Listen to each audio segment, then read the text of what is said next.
So in early 2022, I started talking to a therapist and was prescribed a medication, sertraline, which made a significant difference. Guys, I was very calm and happier to the extent that I would have to force myself to remember that I was supposed to be upset about something. However, I was experiencing a lot of nightmares. So it's like the medication moved my anxiety from day to night. Like I was having vivid dreams. Like if I dreamt of a bomb blast, I can swear when I wake up that my bed moved with the sound. One time I dreamt I was talking to my father on the phone and there was a gunshot. The sound sounded so real, I had to call him immediately I woke up just to confirm it wasn't real.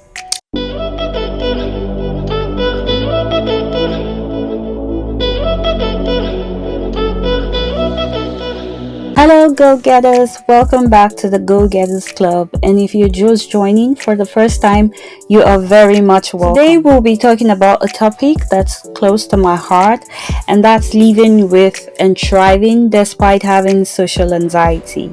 I believe some of you can relate. I just wanted to share my personal journey with social anxiety and also share some of the strategies I have adopted in the last few years to manage it. So my goal is to let anyone out there who may be going through similar know that you are not alone. Social anxiety can be incredibly challenging. You feel overwhelmed by everyday situations and make you isolate yourself from the world. But I want to assure you that there is hope, as I happen to have found a few tips that work for me now. Mind you, I am still in the journey, but I thought to share my process in case it helps someone out there. And also please feel free to share in the comments your own journey and how you're doing as well, because I'd love to learn. So before I go any further, let me share a little bit about myself. My name is Priscilla, originally Nigerian, based in Dublin, Ireland since 2020. I'm a network engineer with Amazon Data Services. My true passion that still haunts me till date has always been acting. But I had to change career course from acting after I found myself struggling at auditions due to uncontrollable nerves. I would get incredibly nervous during auditions and be in my head throughout the performance because I could literally hear my heartbeat and every fiber in my body would be shaking. It was frustrating because everyone around me and even a few movie thespians would tell me I would make a great actress. So in 2007, I had applied and partaken in a reality show, The Next Movie Star, back in Nigeria. So I made it through the auditions, long story, but I was evicted during training and grooming for, guess what? Social anxiety. Long story for another video. So in my case, I do well when with friends and family because I am not thinking of being judged and my natural actress or entertainer just comes off. So I'm usually the life of the party when with friends. I always want people around me to be happy and, very comfortable. But come to auditions and my nerves wouldn't let me show my real self to the world. I initially thought it was shyness, as even from childhood, I grew up, the kind of child that never really spoke up. I always went with what people want. Plus because it made me loved by the elders, since I never pushed back on whatever they wanted. So I managed to hide myself from any social events that would require me to speak and maybe have people listen to me. Thank God job interviews are not like auditions where you have multiple people watching you. So I kind of excel in job interviews, and currently I am a network development engineer with the world's #1 web service, retail service, entertainment and technology provider, Amazon Data Services. So I got a job from my home country in Nigeria and my employers moved me to Republic of Ireland. Happy moment of my life, for getting the opportunity to see more of the world.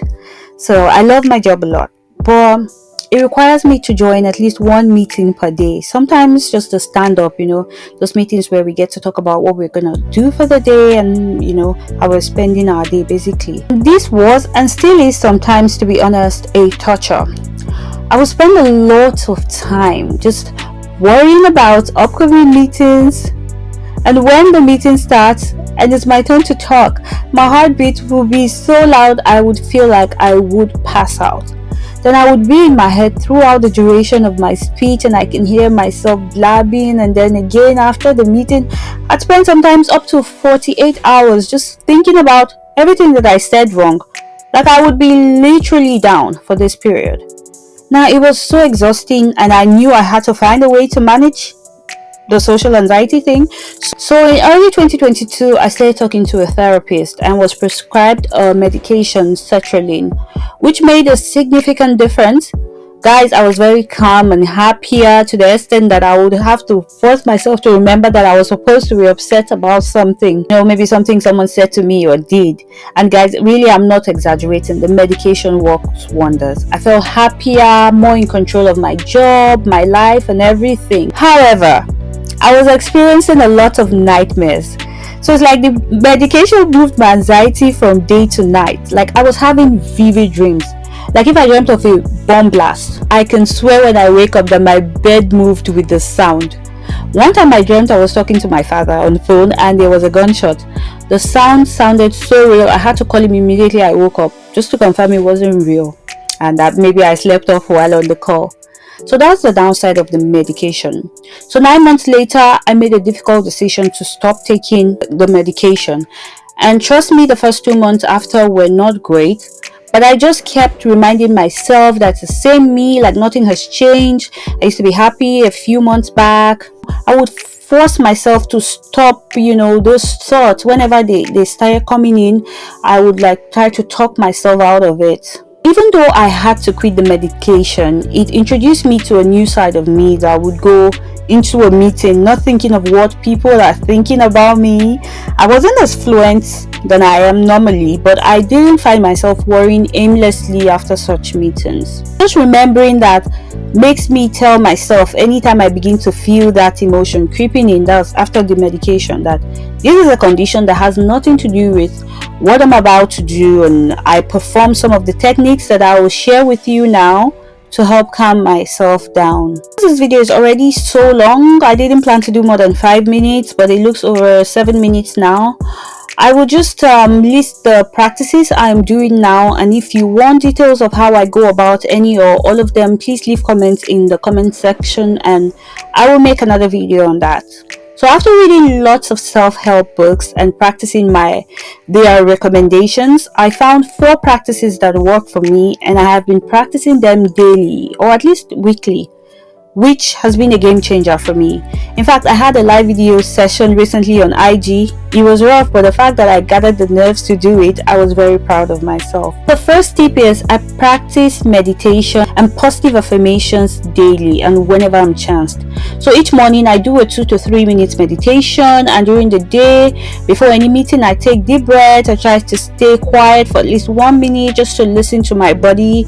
I find I am more calm afterwards. I also do some positive affirmations. I tell myself stuff that help me remember that this is just a condition. And like I said, if you want more details on this, kindly leave a comment and I'll do a more detailed video on these practices. The second tip is I do more of going out with friends and sometimes even alone now. So every opportunity I try to talk to at least one person. So I used to always be the one who would wait for people to talk to me. So I'm a friendly person, right? But I find it hard to approach people. I always just wait for people to say hi, and I always have a smile, but now I'm pushing myself to try and be the one who initiates the conversation. Sometimes it's just saying, nice hair, oh, you smell really great, what perfume are you wearing? It's not really about what I say, it's about being able to initiate a conversation, pushing myself to do the acts. That's what matters to me. So I try not to go back and start thinking, oh, what I said was dumb and all that. No, the fact that I was able to talk to that person or bring up a conversation, I celebrate that.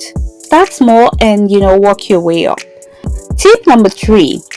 Now, if the first 2 tips don't work for you, then I'd suggest you seek support from a therapist, who can provide guidance. Now, I'm not saying that you have to take a medication to be able to handle this. If it's affecting your life, especially at work, or if you just feel like this thing is getting too much, then maybe medication might just be the way out for you. Like in my case, yes, I stopped it after 9 months, but like I said, it worked wonders for me.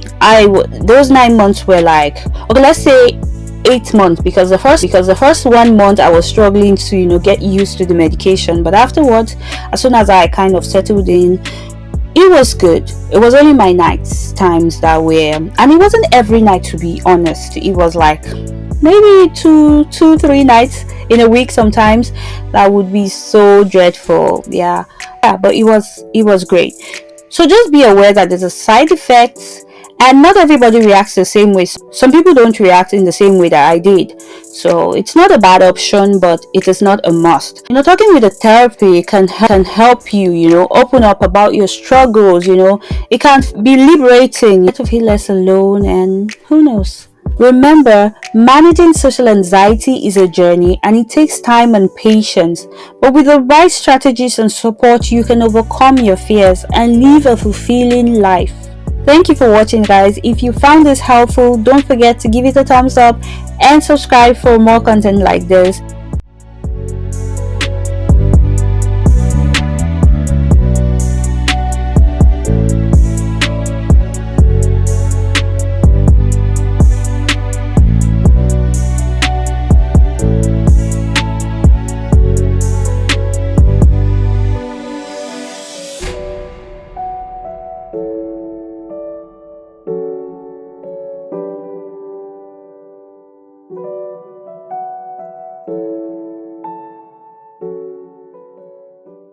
So in early 2022, I started talking to a therapist and was prescribed a medication, sertraline, which made a significant difference.